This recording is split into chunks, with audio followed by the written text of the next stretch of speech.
Bonjour à tous, aujourd'hui je vais vous parler de la LSF. Donc déjà la LSF c'est quoi? C'est un langage visuel utilisé par les sourds et les malentendants. Ça va s'appuyer sur des mimiques, sur des imitations, mais surtout sur l'expression du visage qui est vraiment important. À savoir la langue des signes elle n'est pas universelle. C'est-à-dire qu'on aura une langue des signes belge, une langue des signes française, une langue des signes espagnole, on aura beaucoup de langues des signes. Donc la LSF, langue des signes française, a été fondée par Charles Michel de l'Abbé de l'Épée qui dans les années 1700 a créé la première école pour les sourds.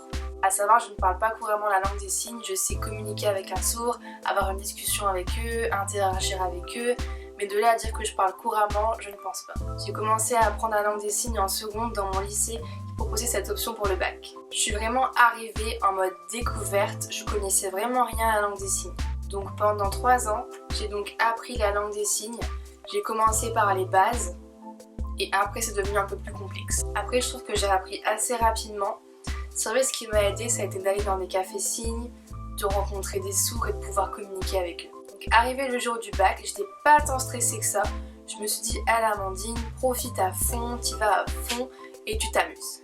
Et c'est vraiment ce que j'ai fait, je suis arrivée au bac, je me suis éclatée, j'ai adoré et ça m'a permis d'obtenir la note de 19 sur 20. Donc la langue des signes c'est une langue vraiment très riche, je vous conseille vraiment de l'apprendre. C'est une langue qui m'a vraiment apporté que du plus. Je trouve qu'aujourd'hui la langue des signes elle devient plus facile à apprendre. On peut acheter des livres, regarder des films, regarder des vidéos. Il y a même des associations qui vous permettent d'apprendre la langue des signes. Il y a vraiment beaucoup de ressources. D'ailleurs, je compte faire sur ma chaîne une série de vidéos pour pouvoir apprendre la langue des signes. Donc voilà, je pense que j'ai tout dit. Donc je vous fais des bisous et puis je vous dis à bientôt pour une nouvelle vidéo. Bye!